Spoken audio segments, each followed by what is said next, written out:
High বন্ধুরা, আপনারা কেমন আছেন?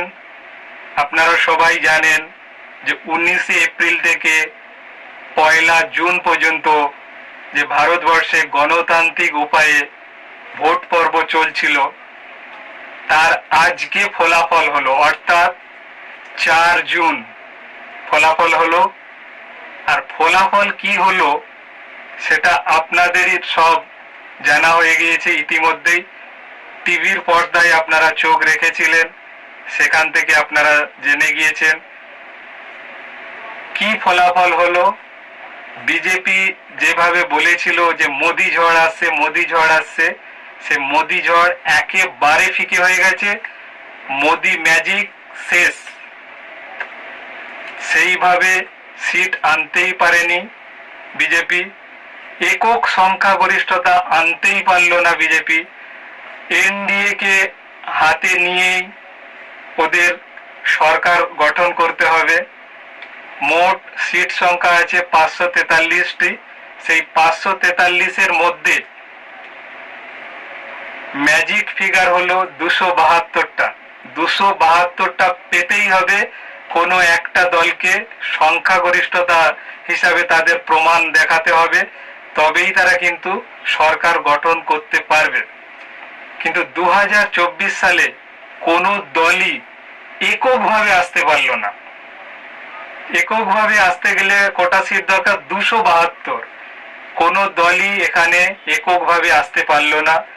বিজেপি 240-এই থমকে গিয়েছে, আর কংগ্রেস তো 100-র গণ্ডিতেই আছে।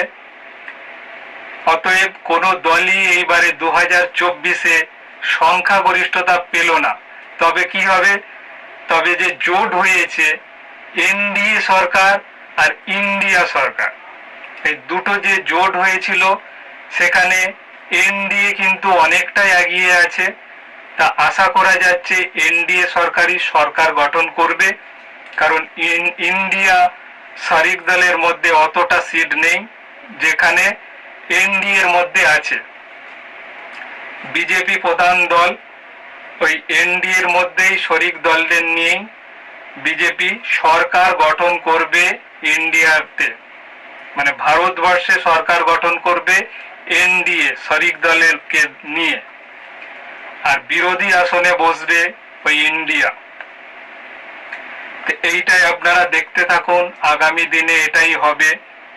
আর যেভাবে বলেছিল যে মোদি ঝড় আসছে, মোদি ঝড় আসছে, সত্যি ঝড় একদম থমকে গিয়েছে।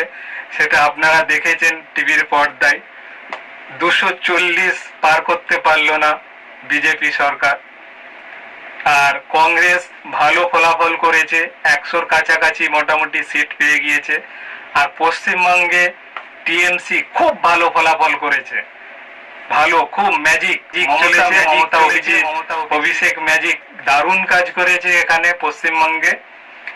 যাই হোক, এবার দেখার আগামী দিনে যে এনডিএ সরকার গঠন করবে, সেখানে এবার বিরোধী পক্ষ কিন্তু খুব মজবুত হয়ে গিয়েছে।